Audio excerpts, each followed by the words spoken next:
Hello and welcome to Cabin Fever Radio Novelas, where an isolated talent comes together to stave off their madness and yours, and keeping us all entertained through dramatic reading of your favorite movies and TV shows, along with our original materials.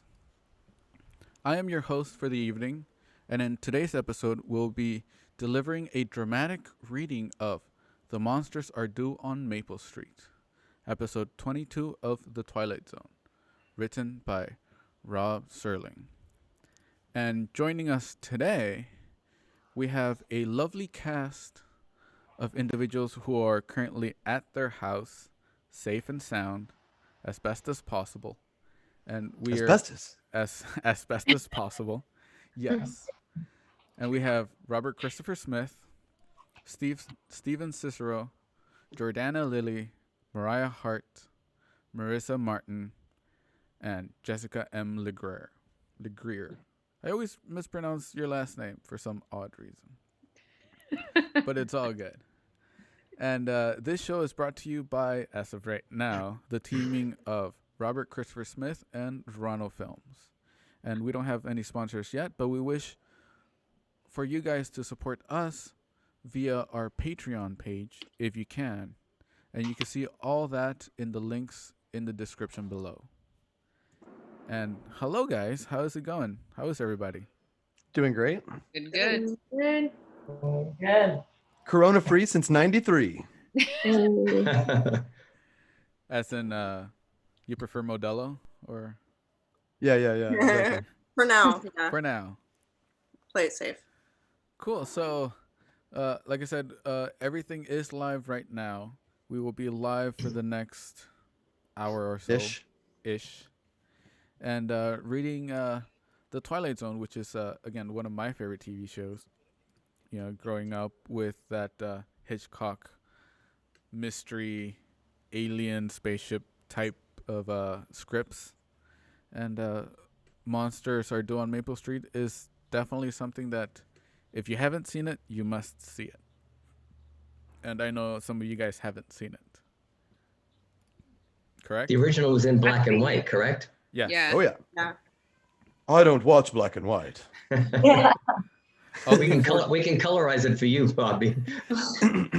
Only 4K. Actually, Twilight Zone is literally the first TV show that I remember watching growing up. I can dig that. Twilight Zone, I don't remember what my first TV show was. It was probably a cartoon in Spanish while I lived in Mexico. But yeah, so how are you guys feeling today? Fantastical. Fantastical. I like that word a lot. Yeah. Let me just double check that everything is working on the Facebook side. It is. It looks like we are live. Hello, everybody. We have a couple viewers already. Thank you for joining us. You guys can comment and ask us questions as we're reading, and then we will have a quick intermission between acts, and we will be replying to you guys as we're doing that section. And for today, we have a large cast for this particular episode. So some of our actors are going to be playing 2 different characters, if not more. And we're going to start off with Bobby, which will be reading all of our script actions, you know, laying out the scene for the actors. I will be the narrator, as well as Von Horn and Goodman and Mantu. Steven Ciceron, our main actor, our lead for tonight, is going to be Stephen Brand. Jordana. Not hard for me to forget that name. Yes. Steven. That makes it a lot easier, for sure. How do you think you got cast? I think so. Pretty much that was it. Pretty much that's usually how it goes. Name cast. And then Jordana Fantastic. is going to be Dawn, as well as Figure 1. Jessica is going to be Mrs. Brand, as well as Sally and Mrs. Goodman. Moriah is going to be Woman, which is another main female character that is throughout the whole script.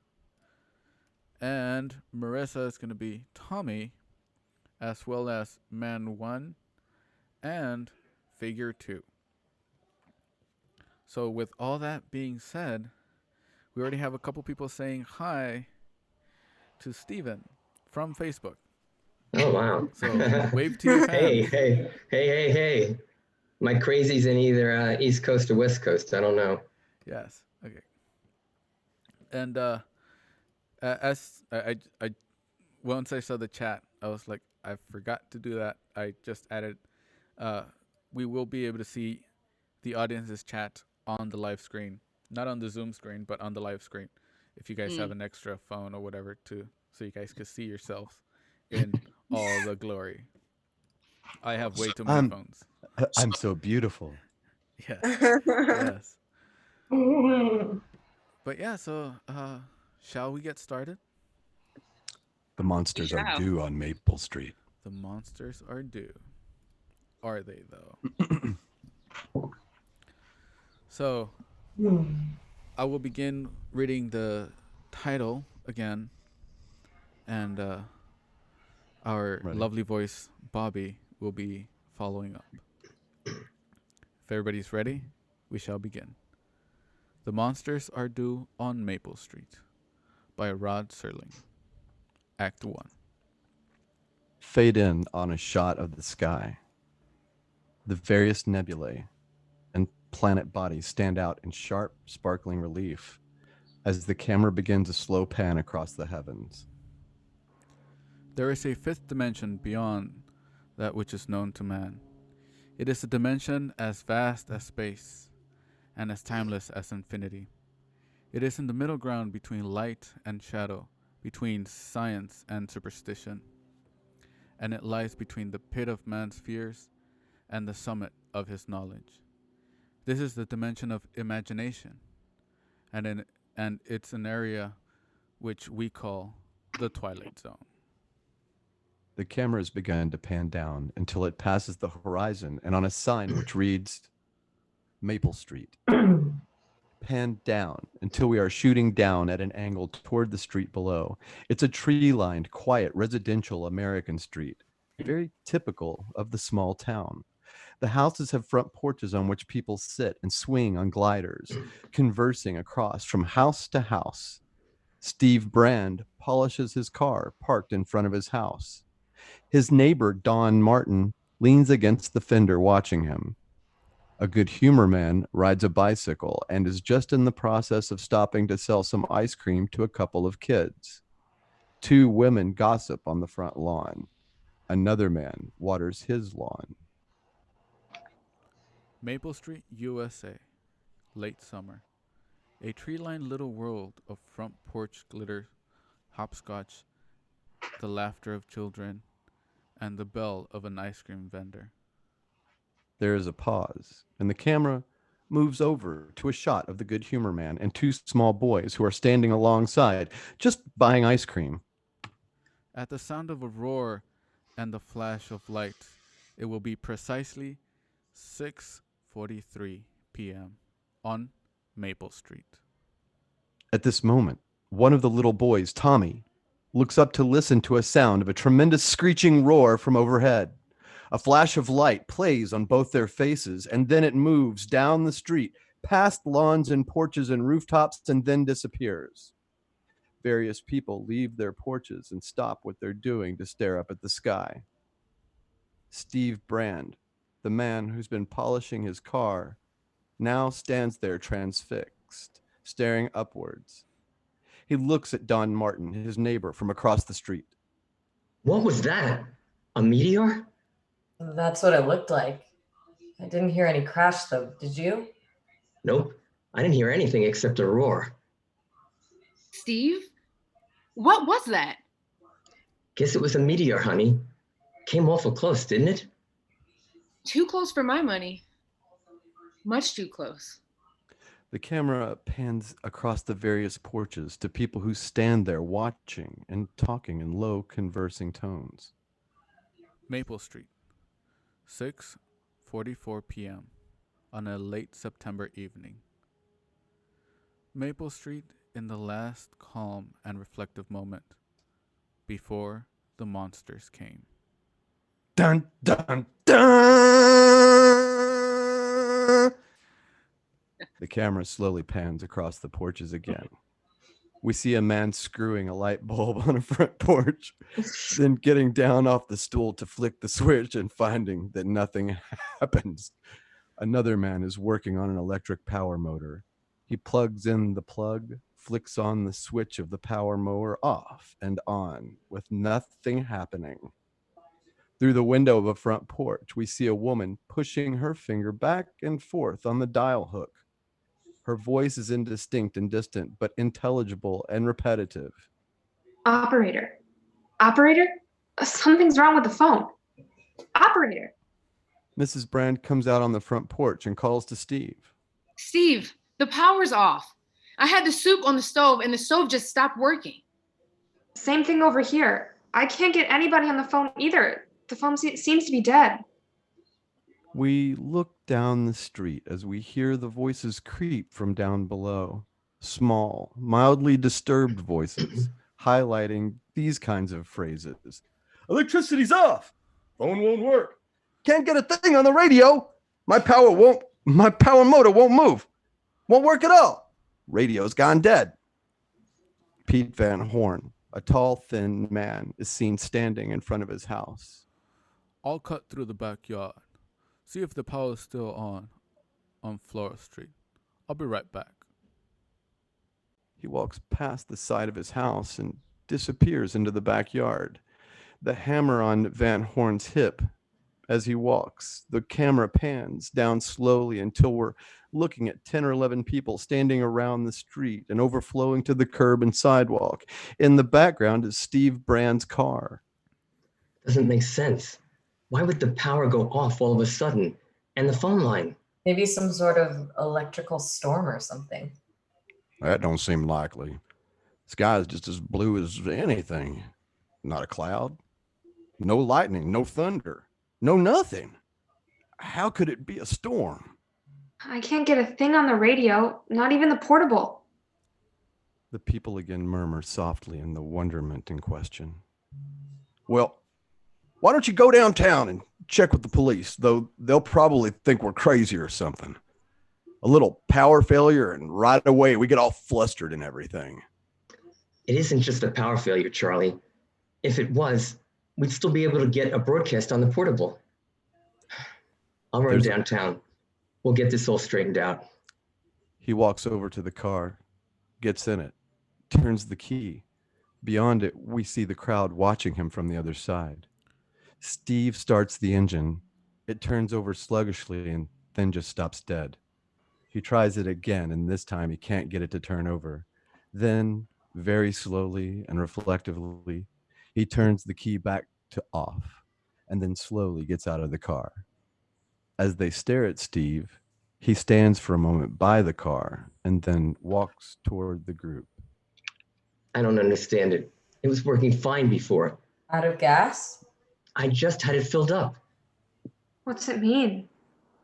It's just as if everything stopped. We'd better walk downtown. The two of us can go, Charlie. It couldn't be the meteor. A meteor couldn't do this. He and Charlie exchange a look. Then they start to walk away from the group.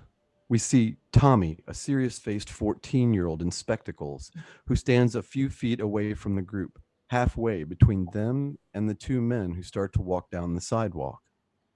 Mr. Brand, you better not. Why not? They don't want you to. Who doesn't want us to? Them.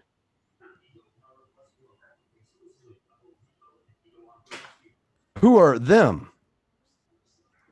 Whoever was in that thing that came by overhead. What? Whoever was in that thing that came over. I don't think they want us to leave here. Steve leaves Charlie and walks over to the boy. He kneels down in front of him. He forces his voice to remain gentle. He reaches out and holds the boy. What do you mean? What are you talking about? They don't want us to leave. That's why they shut everything off. What makes you say that? Whatever gave you that idea? How isn't that the craziest thing you ever heard? It's always that way. In every story I've ever read about a ship landing from outer space. Oh, from outer space yet. Sal, you better get that boy of yours up to bed. He's been reading too many comic books or seeing too many movies or something. Tommy, come over here and stop that kind of talk. Go ahead, Tommy. We'll be right back. And you'll see, that wasn't any ship or anything like it. That was just a meteor or something. Likely as not, no doubt, it did have something to do with all this power failure and the rest of it. Meteors can do some crazy things, like sunspots. Sure, that's the kind of thing, like sunspots. They raise Cain with radio reception all over the world. And this thing being too close, why, there's no telling what sort of stuff it can do. Go ahead, Charlie. You and Steve go into town and see if that isn't what's causing it all. Steve and Charlie again walk away from the group down the sidewalk. The people watch silently.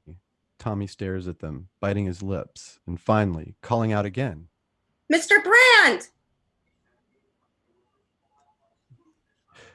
The two men stop. Tommy takes a step toward them. Mr. Brand, please don't leave here. Steve and Charlie can be seen beyond them. They stop once again and turn toward the boy. There's a murmur in the crowd, a murmur of irritation and concern, as if the boy were bringing up fears that shouldn't be brought up, words which carried with them a strange kind of validity that came without logic, but nonetheless registered and had meaning and effect. Again, the murmur of reaction from the crowd. Tommy is partly frightened and partly defiant as well. You might not even be able to get to town. It was that way in the story. Nobody could leave. Nobody except... Except who? Except the people they'd sent down ahead of them. They looked just like humans.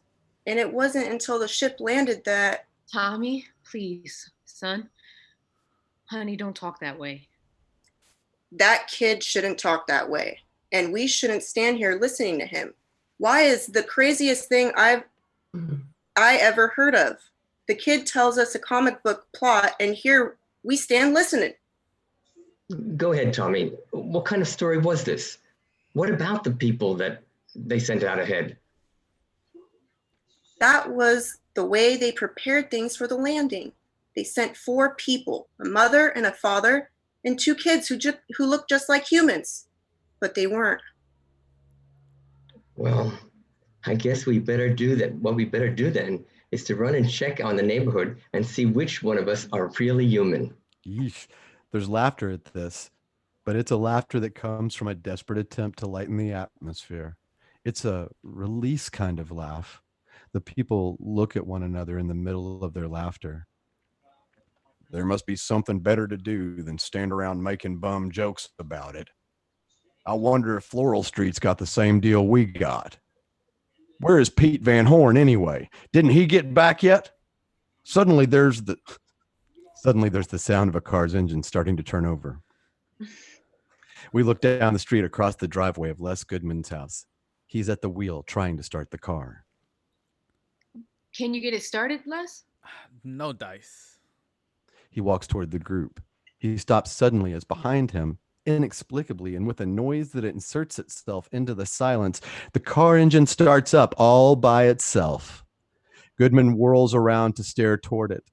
The car idles roughly, smoke coming from the exhaust, the frame shaking gently. Goodman's eyes go wide and he runs over to his car. The people stare at the car. He got the car started somehow. He got his car started. The woman says, How come his car just up and started like that? All by itself. He wasn't anywhere near it. It started all by itself. Dawn approaches the group. Go ahead. And he never did come out to look at the thing that flew overhead. He wasn't even interested. Why? Why didn't he come out with the rest of us to look? He always was an oddball. Him and his whole family. Real oddball. What do you say we ask him? The group suddenly starts toward the house. In this brief fraction of a moment, they take the first step toward performing a metamorphosis that changes people from a group into a mob. They begin to head purposely across the street toward the house at the end. Steve stands in front of them. For a moment, their fear almost turns their walk into a wild stampede, but Steve's voice, loud, incisive, and commanding, makes them stop. Wait a minute. Let's not be a mob. The people stop as a group, seem to pause for a moment, and then much more quietly and slowly start to walk across the street. Goodman stands there alone, facing the people. I don't understand it. I tried to start it, and it wouldn't start. You saw me. All of you saw me. And now, just as suddenly as the engine started, it stops. And there's a long silence that is gradually intruded upon by the frightened murmur of the people. I don't understand. I swear, I don't understand. What is happening? Maybe you better tell us. Nothing's working on this street. Nothing. No lights, no power, no radio. Nothing except one car. Yours.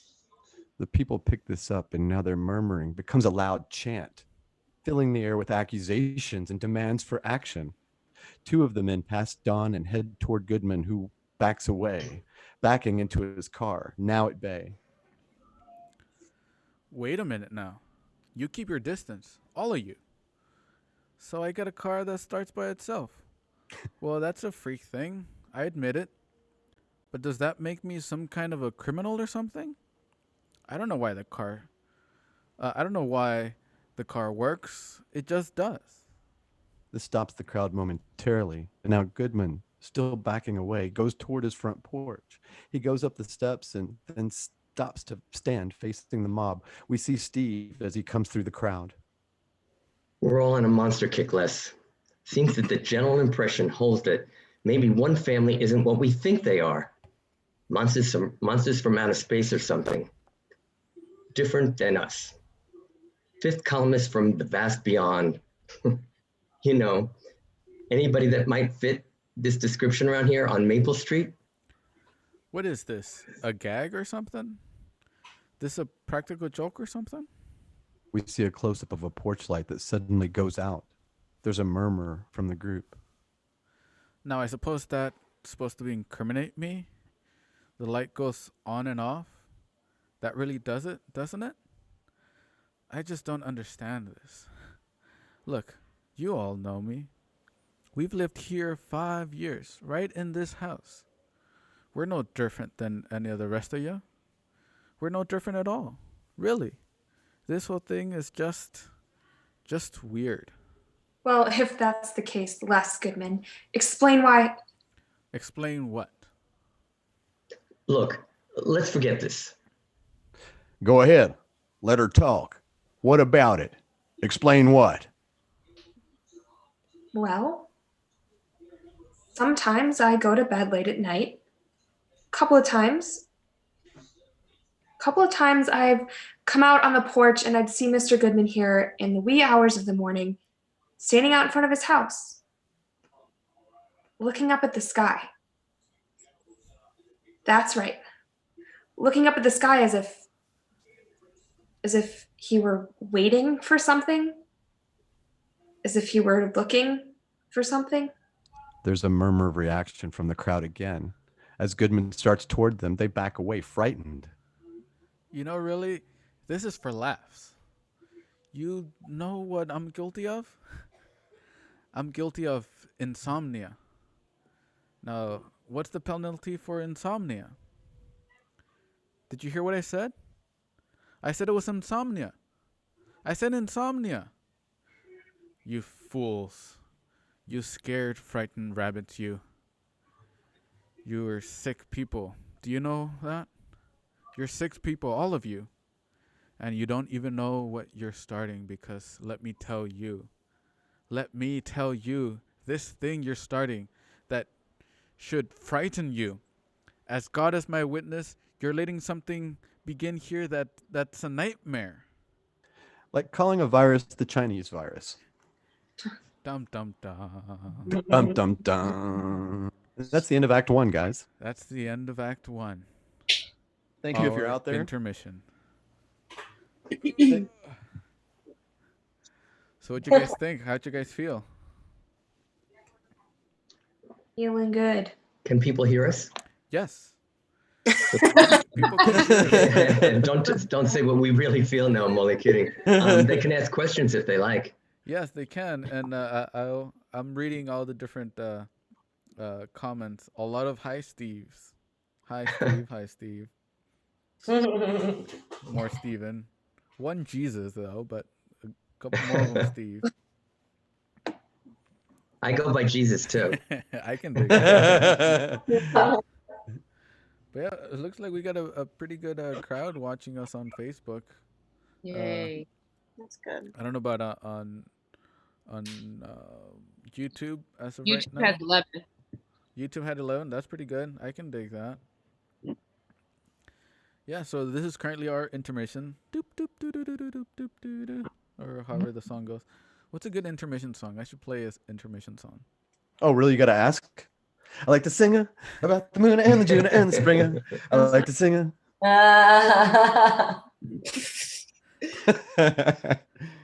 So we probably should not have intermission too long. We might lose our crowd, maybe. It looks like they are more active right now than. Oh, cool. Make your mission better. Yeah. Actually, I felt pretty strong that we should change our national anthem to "Welcome to the Terror Dome." Yeah. Or to the Thunderdome. Bobby, maybe you should tell them Well, it's a about spin from what that Public CNN Enemy. actually did an article on this particular episode today. Guys, I don't know if you saw on the news today or if you saw mine or David's Facebook. I've posted around a couple places, but it's really interesting because when David and I started talking about doing this, I brought up where is everybody, and I brought up that the monsters are due on Maple Street. I brought up where is everybody because of the fact that where is everybody? Fuck, we're all alone, we're isolated, right? And the other one, Young children on here too. Hello, children. Oh, then the monsters are due on Maple Street. I wanted to do that one because of specifically where we see this is heading right now, right where it's led off in Act 1, where this paranoia takes over, and we drop the veneer, the facade of civilization pretty quickly. You know, when it comes down, I always like to think about it like this: it's us. When it's us versus them, it's us. When it's me versus you, it's me, and that's where we're watching this devolve, you know, as we go through it. And I think that in some scary ways it reflects, you know, what we're going through right now. So I thought it was appropriate. It's a way to entertain people, but it's also a way to kind of kick a backdoor lesson, you know, kick a lesson through the back door of their psyche as well. Yeah. Yeah. Oh, and Stephen brought it up because it's on CNN. The CNN agrees. This morning, coincidentally, CNN posted saying, watch this episode of The Twilight Zone if you want to see about the wrong way to handle a pandemic. Yeah. You know? God, let's not become the mob. Exactly. Yeah. All on me. What did I do? It wasn't. I have insomnia, man. It's a Yeah. Like literally, I don't sleep much. I stand on my front porch and I smoke weed. What's wrong with that? It's all natural and organic. Yeah. Right now, my sister in New York is posting me and saying, I don't know how to get on, and I'm trying to instruct someone who just does not have technology skills, even worse than mine. I have one more out there like that as well. So I said, we'll work the bugs out, dude. I can't do it. I'm on right now. You know? The easiest one to get YouTube, right? To see is YouTube. Yeah. Because if you send them, that's what I told him. I was like, the YouTube bro, go link, to YouTube. That's the easiest because they don't have to sign in. They don't have to create an account. Like Facebook, usually you have to create an account to be able to see what's on Facebook. But YouTube is a little bit easier. YouTube is kind of like our TV broadcast. We're just putting it out to the world, and whoever sees it. Could they just go on YouTube and just type in Cabin Fever or something like that? Would that get them in? They can put in Cabin Fever Radio, and that we should be the top to pop up because that's literally the title of it. I'm gonna try it right now. Yeah. I had issues with I had somebody that had issues with it too. What I found though that worked was I sent the link directly, and then I don't know, somehow that Thank you, Marissa. Well, my sister Jacqueline just said that she got on. Oh. we're all good. Cool. Hello, how's it going? Hi, New York. This is LA calling. LA, here, I'll translate. LA calling. What? I'm such an asshole. I'm sorry, kids. Sorry, kids. It is. Yeah, because I do have nieces and nephews watching too. I'm sorry, Steven's nephews and nieces. I'm sorry. I'm filthy. I'm disgusting and dirty, and the longer I stay here, the dirtier I get. So on that note, welcome back to Act 2. Go on to Act 2 of Monsters Are Due on Maple Street. Hang in there, guys. This is where it just gets further and further creepy as far as the parallels. And like, so I heard someone shout out just a while ago, let's not be the mob. You know, let's take this to heart and let's be the opposite of these assholes. Sorry, Don't run for that toilet paper. Yeah. No shit. Yeah, stop with the hoarding.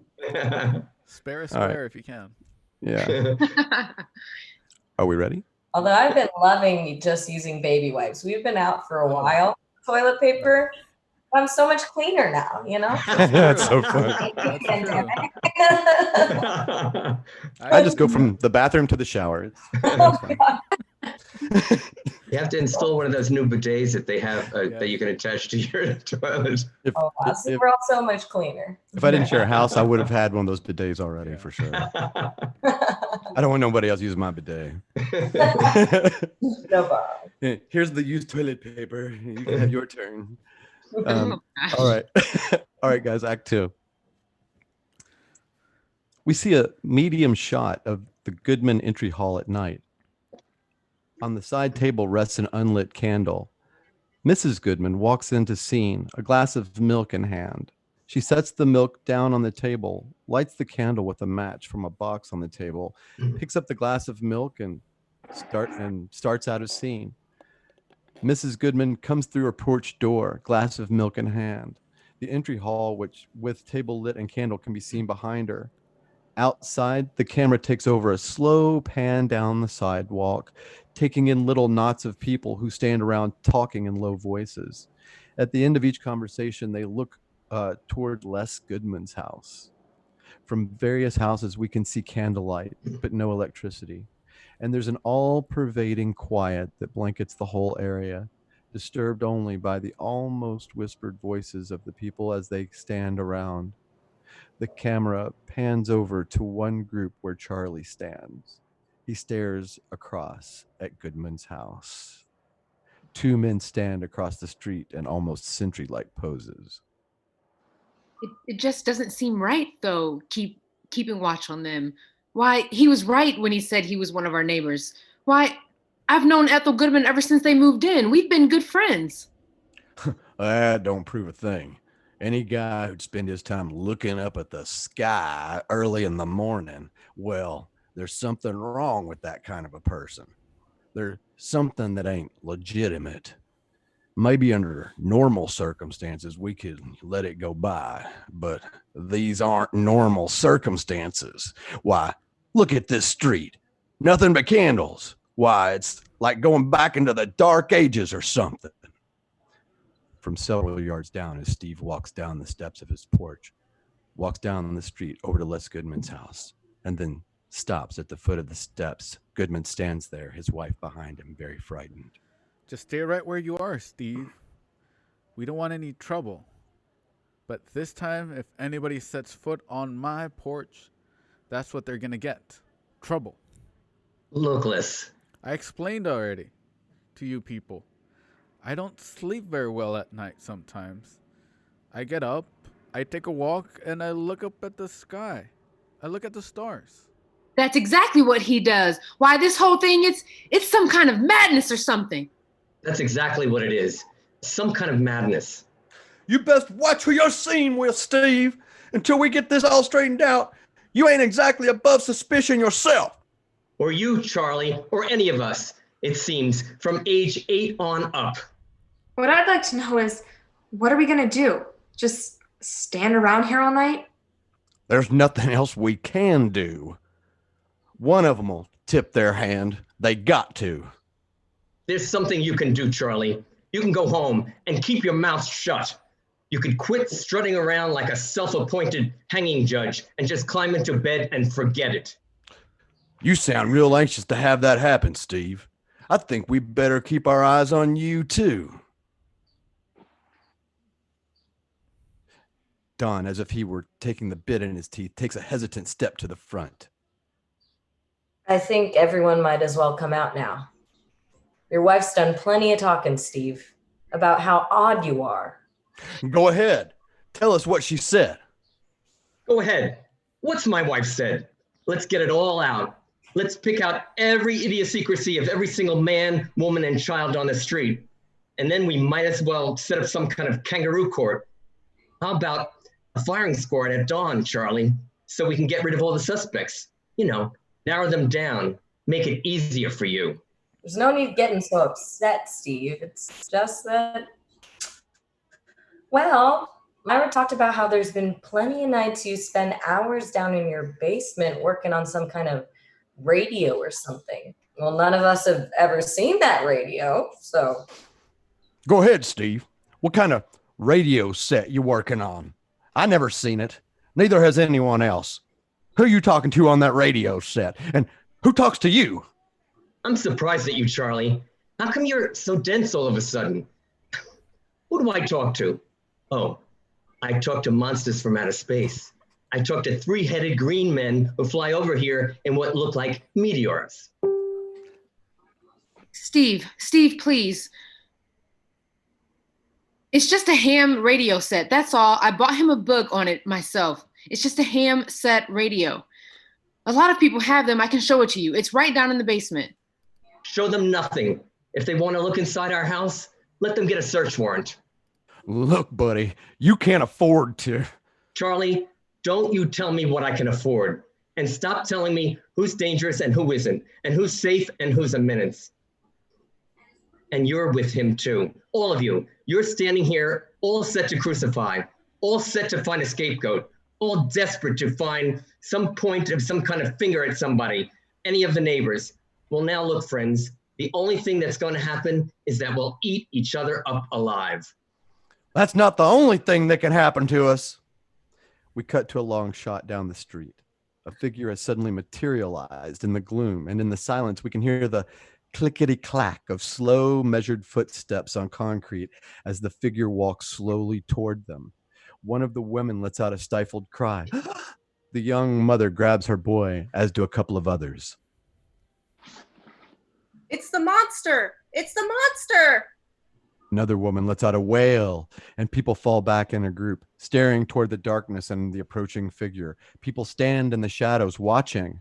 Don Martin joins them, carrying a shotgun. He holds it up. We may need this. A shotgun? Good Lord, will anybody think a thought around here? Will you people wise up?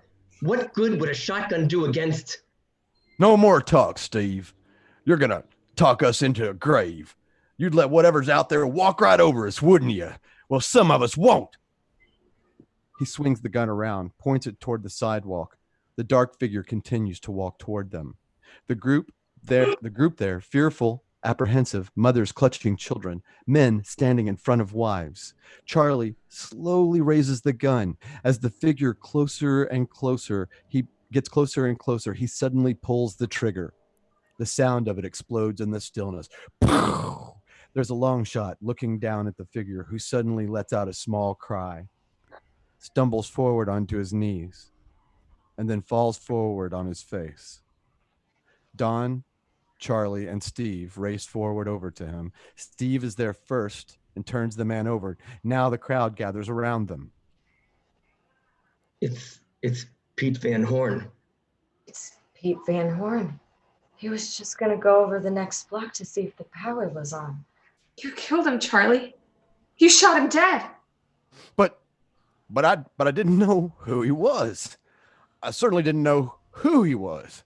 He comes walking out of the darkness. How am I supposed to know who he was? Steve, you know why I shot. How was I supposed to know he wasn't a monster or something? We're all scared of the same thing. I was trying to protect my home. That's all. Look, all of you, that's all. That's all I was trying to do. I didn't know it was somebody we knew. I didn't know. There's a sudden hush and then an intake of breath. We see a medium shot of the living room of Charlie's house. The window is not lit, but suddenly the house lights come on behind it. Charlie, the lights just went on in your house. Why did the lights just go on?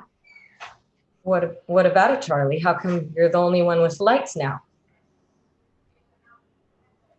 That's what I like to know. You They're all staring. You were so quick to kill, Charlie. And you were so quick to tell us who we had to be careful of. Well, maybe you had to kill. Maybe Peter there was trying to tell us something.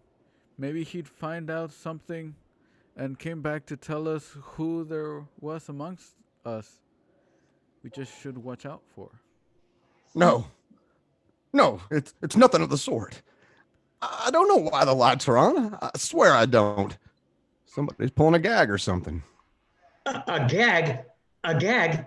Charlie, there's a dead man on the sidewalk and you killed him. Does this thing look like a gag to you? No, please. A man breaks away from the crowd to chase Charlie. As the man tackles him and lands on top of him, the other people start to run toward them. Charlie is up on his feet, breaks away from the other man's grasp, lands a couple of desperate punches that push the man aside. Then he forces his way, fighting through the crowd to once again break free, jumps up on his front porch. On the front porch, as a rock thrown from the group smashes a window alongside of him, the broken glass flying past him, a couple of pieces cutting him. He stands there, perspiring, rumpled, blood running down from a cut on the cheek. His wife breaks away from the group to throw herself into his arms. He buries his face against her. We can see the crowd converging on the porch now. It must have been him. He's the one. We gotta get Charlie. Another rock lands on the porch. Now Charlie pushes his wife behind him, facing the group. Look, I swear to you, it isn't me, but I do know who it is. I swear to you, I do know who it is. I know who the monster is here. I know who it is that doesn't belong. I swear to you, I know. What are you waiting for? Come on, Charlie. Come on. Who is it? Charlie, tell us. All right, Charlie, let's hear it. It's Go ahead, Charlie. Tell us. It's the kid. It's Tommy. He's the one. There's a gasp from the crowd as we cut to a shot of Sally holding her son Tommy. The boy at first doesn't understand, and then realizing the eyes are all on him, buries his face against his mother. That's crazy. He's a little boy. But he knew. He was the only one who knew. He told us all about it. Well, how did he know? How could he have known? The various people take this up and repeat the questions aloud, registering fear, hate, bewilderment. How could he know? Who told him? Make the kid answer. What about Goodman's car? Was Charlie who killed Old Man Van Horn. But it was the kid here who knew what was going to happen all the time. He was the one who knew. Are you all gone crazy? Stop! A fist crashes at Steve's face, staggering him back out of shot. There are several close-up camera shots suggesting the coming of violence. A hand fires a rifle. A fist clenches. A hand grabs the hammer from Van Horn's body, etc. Meanwhile, we hear the following lines. Charlie has to be the one. Where's my rifle? Les Goodman's the one. His car started. Let's wreck it. What about Steve's radio? He's the one that called them. Yeah, smash the radio. Get me a hammer. Get me something. Stop! Where's that kid? Let's get him. Get Steve, get Charlie. They're working together. The crowd starts to converge around the mother, who grabs the child and starts to run with him. The crowd starts to follow, at first walking fast, and then running after him. We see a full shot of the street as suddenly Charlie's lights go off and the lights in another house go on. They stay on for a moment. Then from across the street, other lights go on and then off again. It isn't the kid. It's Bob Weaver's house. It isn't Bob Weaver's house. It's Don Martin's place. I tell you, it's the kid. Charlie, he's the one. We move to a series of close-ups of various people as they shout, accuse, scream, interspersing these shots with shots of houses as the lights go on and off, and then slowly in the middle of this nightmarish morass of sight and sound, the camera starts to pull away until we've reached the opening shot looking at the Maple Street sign from high above. The camera continues to move away until we dissolve to a shot looking toward a metal spacecraft, which sits shrouded in the darkness. An open door throws a beam of light from the illuminated interior. Two figures silhouetted against the bright lights appear. We get only a vague feeling of form, but nothing more explicit than that. Understand the procedures now? Just stop a few of their machines and radios and telephones and lawnmowers, throw them into darkness for a few hours, and then you just sit back and watch the pattern. And this pattern, it's always the same?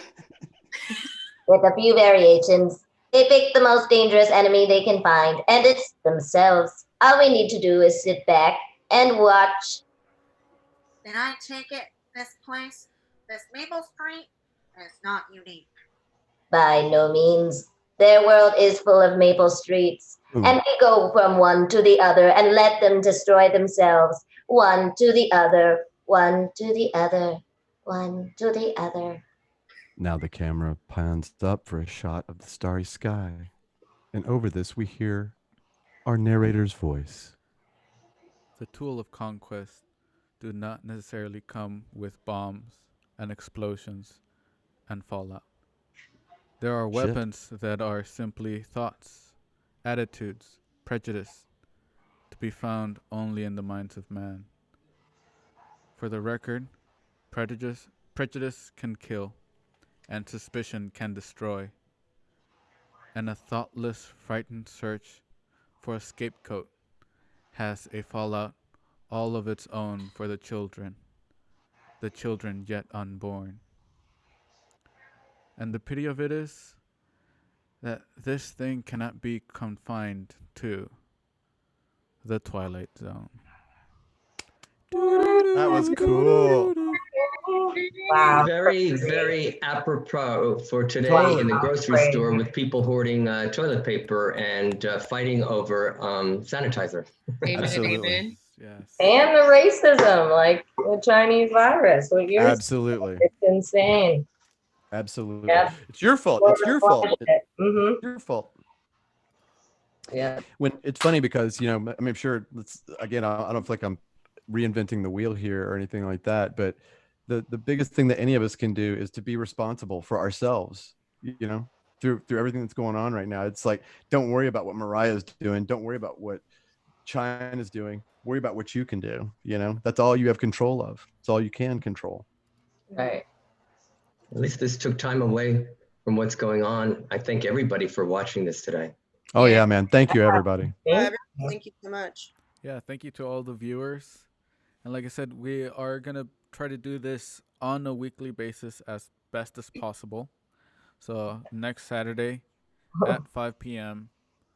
on Facebook, YouTube, Twitch, Twitter, and a couple other platforms. And we're still ironing out some of the bugs and the wrinkles, guys. So hang in there as far as being able to find us on time and tune in and so forth. We will get it worked out. And thank you so much for your patience and your willpower of getting here. If my sister Jacqueline can do it, anybody can do it. Jacqueline, welcome, Jacqueline. Yes, and even at that, like it's always fun to even just see the comments coming in and interacting with you, the audience, on like during intermission or before we start or even after we start. Because we do have We Yeah, still thanks have for the a couple comments on people. Facebook. Appreciate it. As this grows, one of the things that Dave and I were talking about is like he's becoming more of a producer side, and we'll sit there and can like actually like interact and respond and get involved in feedback and stuff with people the whole time that we're trucking down the highway. So let's keep on building that audience. Let's keep on entertaining people and keeping their minds off of all this by making them think about it even deeper. Yes. Mm-hmm. A little off topic. Jordana and Marissa, the alien voice though. Perfect. Yeah, very unexpected. Yeah, that was Should've so warned us. awesome. That was so awesome. Couldn't stay in character. Yeah, I know. I just broke it. That was pretty funny. Jordana. It was great. You guys are such I was earthists. like, who's going first? Oh no. I'm like, someone has to establish it. Yeah, I had already planned to do that, but I was like, damn, what is she gonna do? Are we gonna be on sync? We were in sync, so Yeah. Right. Hell yeah. That was beautiful. That was the other shoe dropping for this episode. What Yes. you guys doing there? Creme de la creme. Totally. Oh yeah. Yeah. Icing on the cake. It really brought a little bit of a humor towards the end, which made it more delightful. Yeah. Yeah, 'cause that's heavy as shit, man. Yeah. did on a good Yeah. Yeah. Should I we really sign do off, love- or- I really do love this very last line though. It says, where it says, "For the record, prejudices can kill and suspicion can destroy, and a thoughtless, frightened search for a scapegoat has a fallout all of its own for the children yet unborn. And the pity of it is, these things cannot be confined to the Twilight Zone. They bleed right over into our world." That's real shit, man. Yeah. Real stuff. Sorry, kids. Like, sorry, real. kids, go to bed. Quarter in the swear jar. Yeah. Exactly. Dang, I'm going broke. I don't have any money. That would be cool. We could probably do that. Like have a little swear jar at the just for Bobby on his face. Just for Bobby. Cha-ching, cha-ching, cha-ching. Just watch the meter grow as Yeah. the show goes on. Bobby and his adult words. Yeah. We're feeding children around the world. Yeah. But yeah, and again, as far as to the audience, thank you for watching. Feel free to check us out on the various links on the description on whatever platform you are.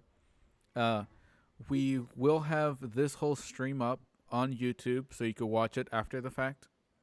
Yeah, if you came in start late. from the beginning, as well as on Facebook, you can also watch it from the beginning.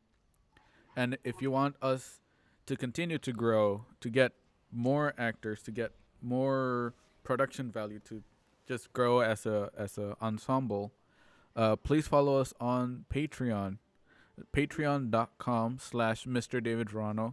That's me.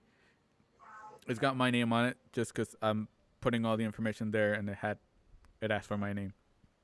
And you can support us there, and every penny that you guys donate, that you guys support us, will be split among all the actors.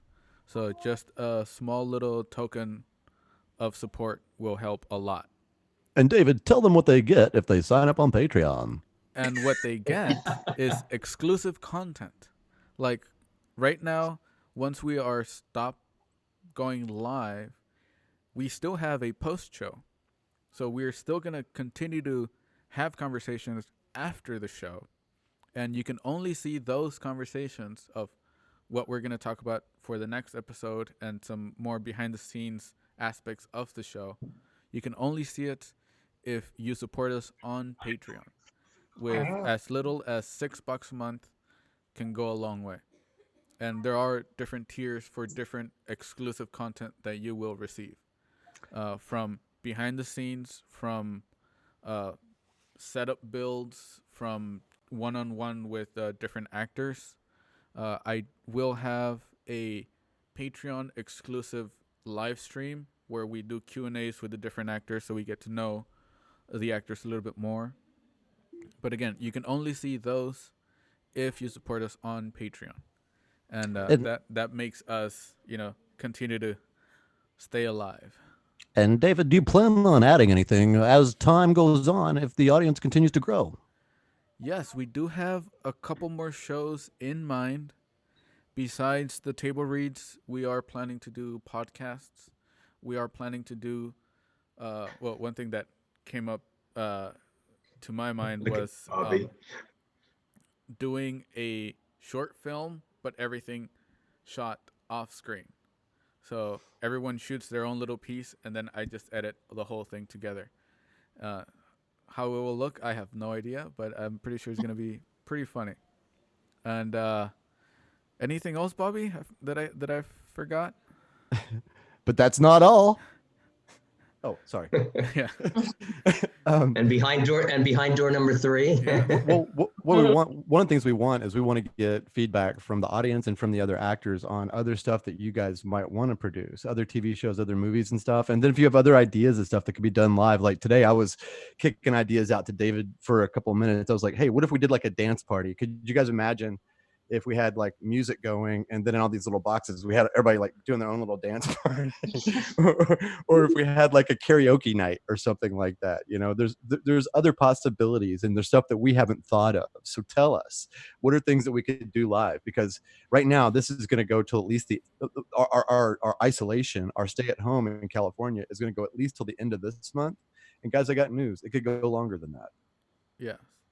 And then just reading some of the chat, Scott Casey did mention that if there's another way for Patreon, since it can get a little bit difficult for people who are not super tech savvy. There are going to be other ways that you guys can contribute and support and donate. I am currently trying to figure all that out. Like a tip jar, kind of a virtual tip jar. Yes, whether it be even if it's Venmo to a Cabin Fever Radio only account, right, and then use that to split amongst all the actors. But again, all that is still in the works. That's what we're trying to iron out. And again, if you want to join us through that process, I will be kind of like recording the whole behind the scenes of it as we're doing it. Again, just more content for you guys, and keeps us sane. Because keeps us creative. Speaking of content, Carol Davis, I'm looking at your comments, brought up the Children's Hour. Have you guys seen that or heard of it? I've not. No, is who's doing it? I know that like LeVar Burton just got like a thing where he's going to be doing like a reading thing again. Like it's a movie. Oh, okay. Movie. What's it called? The Children's Hour. The Children's Hour. Jordana's on it. Let's see. Yeah, because like even on the topic of Children's Hour, I did they did show it on the news that like Dolly Parton is gonna be doing reading her book for children. You know, just doing it live. So many amazing things going live right now. Yeah, a lot of band members and artists are recording live. You know, I don't know if she was talking about the movie. Oh, okay. But yeah, we do have all that in the works. And even on that note, for that matter, also guys, I do a live stream every Friday. Yeah, it's on my Wild Love Rebellion page. So if you go to facebook.com/Wild Love Rebellion, can people still see all this, or are they off? They can still see all this. But we really? This is a small little glimpse of what they would get for the post show, but again, this is supposed to be for the Patreon people, but we're building the audience right now, so kind of like there is nobody on Patreon right now, right? No, not yet. So this is kind of like giving them behind the scenes of the behind the scenes of the behind the scenes. If I didn't say behind the scenes already. But yeah, so other than that, I think. Okay, so Carl Davis said it's an old movie, like 70s. It's about a rumor. Carol Davis is a wonderful actress. I can do that. But yeah, I'll definitely check out that film. A 1961 movie? Mm-hmm. Okay, I see it. Longtime friends Martha, played by Shirley MacLaine, and Karen, played by Audrey Hepburn, run a boarding school for girls. When an unruly child, Mary, played by Karen Balkin, is punished for lying, she concocts a story that Karen and Martha are having a lesbian relationship. When the story spreads, parents withdraw their children from the school. The women's lawsuit for libel hits many snags when they lack witnesses to speak for them. All the stress adversely affects Karen's engagement to Joe Carden, who's played by the awesome James Garner. There you go. I can dig that. That sounds good. Yeah. I definitely, I definitely want to watch that.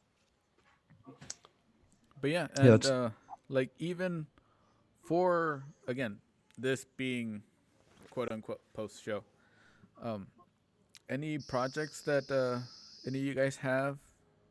Who doing? is everybody up here? Is everybody actors except David? I don't know. David's acting now, but are all you guys Jordana, Marissa? Yeah. Yes.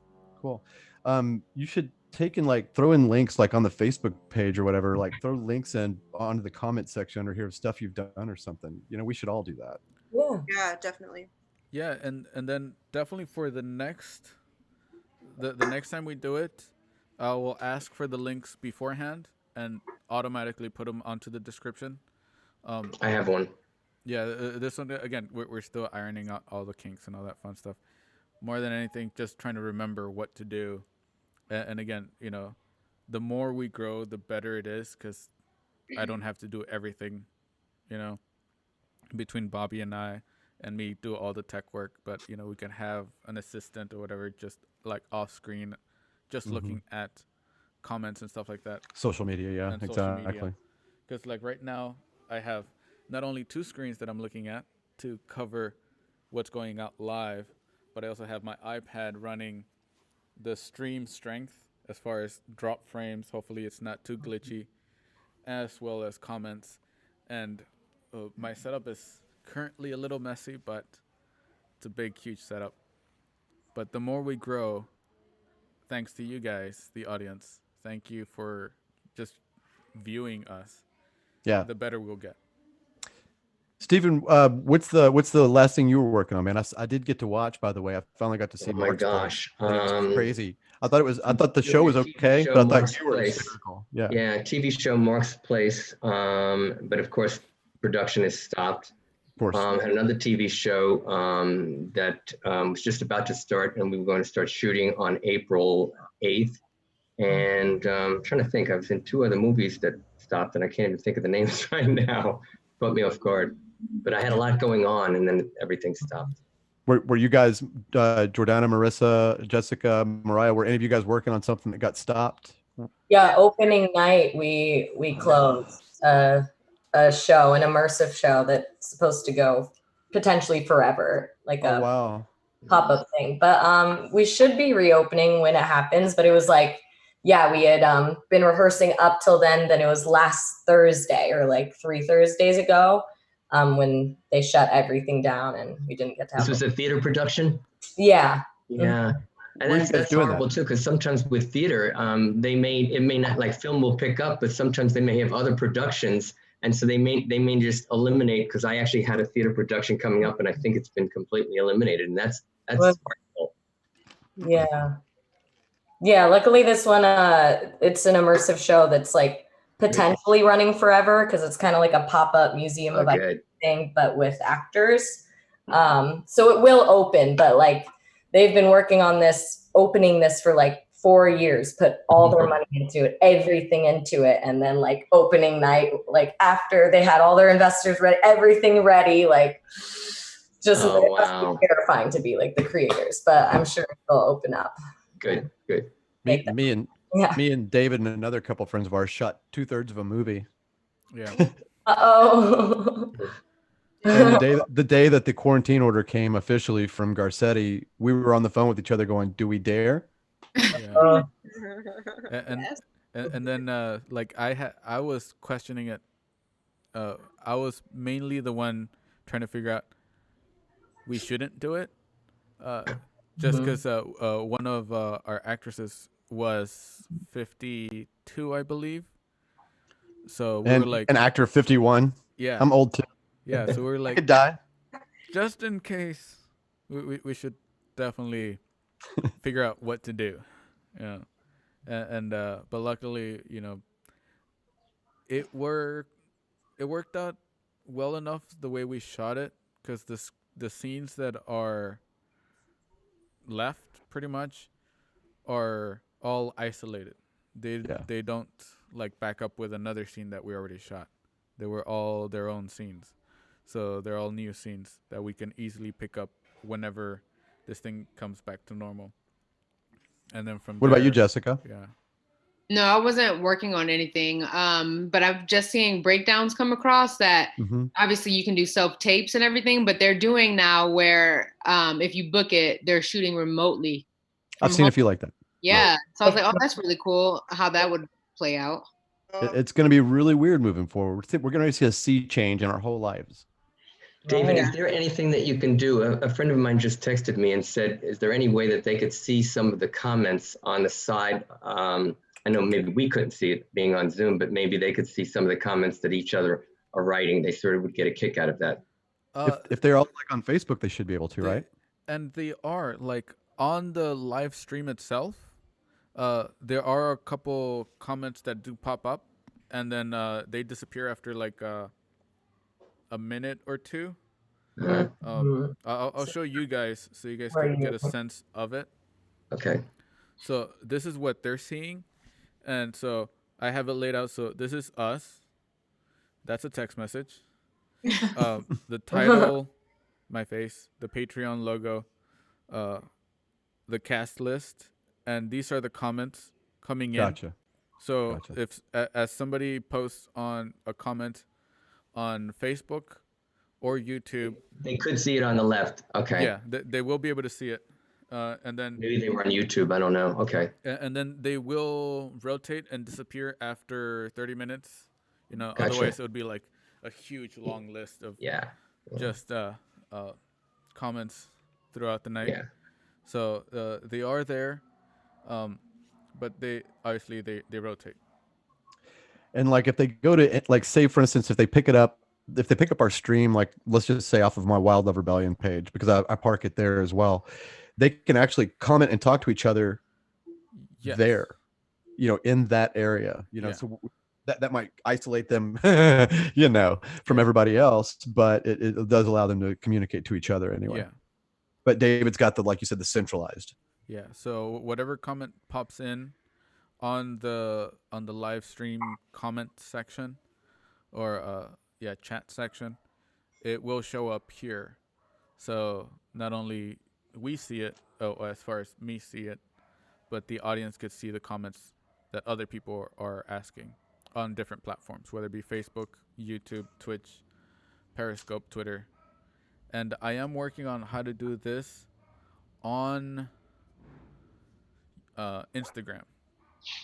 And I don't know who I was selling. I was selling Bobby, and I think I told Jordana a little bit about it. That again, Instagram has its own little niche.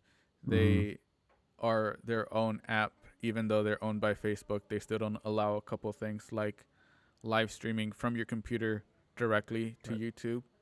You have to use third-party apps to even try to do that. And I am working on how to do that because I know most of us have a bigger presence on Instagram than we do on Facebook or YouTube. So soon enough, again, this is where your support will come into play with a better setup. Better as in, I will have two computers running at the same time. One will go to Facebook and YouTube, and another computer will go straight to Instagram, just because also the layout's different. But yeah, so that's a little bit of the behind the scenes of the. Before we do get off of here, Marissa, were you guys working on any projects that got cut when you had to quarantine? I had just finished filming a trailer, so they were going to be pitching that, but So now it's all up in the air. Yeah. And then I was supposed to be filming a lot this month. Oh, right on. I was supposed to be filming continuing a zombie series, and then starting a new show, and then shooting a short film this month. Hey, real quick, I love this noir look on Jordana right now. There's like a very noir. Thank you, Blinds. Yeah. You know, it's like I try not to be a Pollyanna about all this, but I do like to always try to find like where is the bright side, where is that ray of light, like it's hitting Jordana right now, and the thing is that once this does end, if it ends in a reasonable amount of time and we don't die in the process of starvation, then once it does end, I think there's going to be a ton of jobs opening up for actors. Stuff that any of us might not have been able to get before is going to be open because so many projects are going to be filming at the same time. You know, there's going to be scooping people up and putting people into roles and stuff. So yeah, like the day that they open everything up again, everybody get on your computers and yeah. If you do have a manager and agent, make sure that they got, you know, their shit together too, their stuff together. But at the same time, continue to create, you know, continue to make content. And again, this is my way to get into voice acting, you know, voiceovers and stuff like that. Just because again, I've always wanted to, but I've been stuck behind camera, you know, editing, doing all that fun stuff, which I love. But now I get to practice my voiceover. Totally.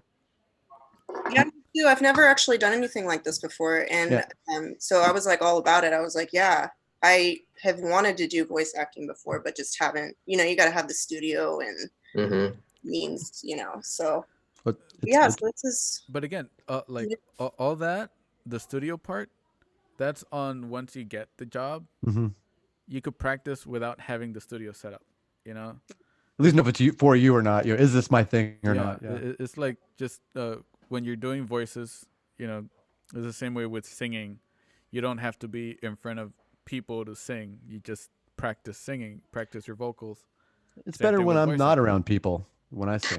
That usually makes them happier. They're like, thank you for Moriah, what were you working on? I had a few photo shoots that I've had to postpone. Nothing filmed yet. A couple things in the works that I was talking to somebody about, but yeah, it just kind of all happened. You know, well, Moriah has been she's been wanting to do a horror movie forever, and me and David have been talking about that, and we have like the seeds of an idea for a movie we were talking about before, and who knows, we may end up making it as a radio show. Yeah, might as well. Yeah. Love horror. It has been Me a pleasure, too. you guys. I told Bobby, I was like, I want to do something super twisted. Yeah, exactly. Bobby's the one for that. I've got an idea for something really, really twisted. Yeah. I'm excited to hear it. Murder, incest, it's all in there. Oh, right. Yay, incest! All you need.